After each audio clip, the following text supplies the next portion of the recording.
All right, last question. Will says, can you please talk through your process to create a links Gsheet for use in ID pages? Yeah, so you just create, I mean, we teach this in the mastermind and it's in SOP format. So like literally it's step by step. But the simple way to do it is to create a Gsheet and set it to public. If you have a public folder somewhere, you can create the Gsheet in the public folder and it will allow it to be public, if that makes sense. If you don't have a public folder somewhere, you can't make them public anymore. You can allow them to be viewed by anybody on the web, but you can't make them public and indexable unless you either have an existing public folder or you use a specific public folder creator or public link creator or whatever. One of our support manager, Chris G, he created some web apps for a lot of local SEO tools and things that I use that he has what he calls the publificator.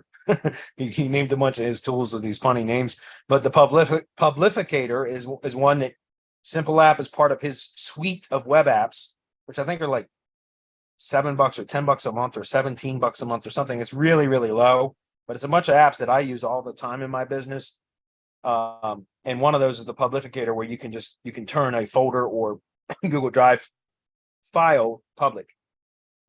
Anyway, that said, once you have whether it's public or not,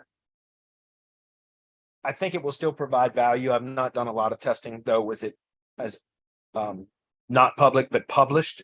Hopefully that makes sense. When you go into Sheets, guys, if you go to File, the drop down under the File menu, there you can have I think Publish to the Web is one of the options, and you click that, and then you can create an embed code.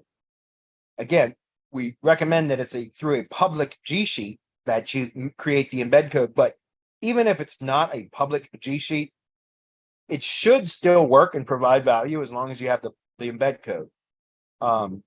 Because Google just needs to crawl it is really the point. So I just was pointing that out because, like I said, I wanted to clarify that most of the stuff that we did with drive stacks were assuming that they were all going to be public. So anyway, publish the Gsheet, get the embed code, and then you insert the embed code in the ID page. It's that simple. Put column 1, your URLs, or excuse me, keywords. Column 2, you put your URLs, and it's concatenate. I think I'm finally getting that pronunciation down. I've always had a hard time pronouncing concatenate. Concatenate. I think that's how you say it. I struggle with that word and have for years, but I think I'm getting better. Anyways, in column C or 3, you concatenate the keywords and the URLs to hyperlinked anchor text keywords, essentially, right? And that's it. You publish it, get the embed code, and put it on your ID page, embed it in your ID page. It's that simple, guys. The full walkthrough or step-by-step instructions are in the ID page SOP or the Google Business Profile SOP in the mastermind.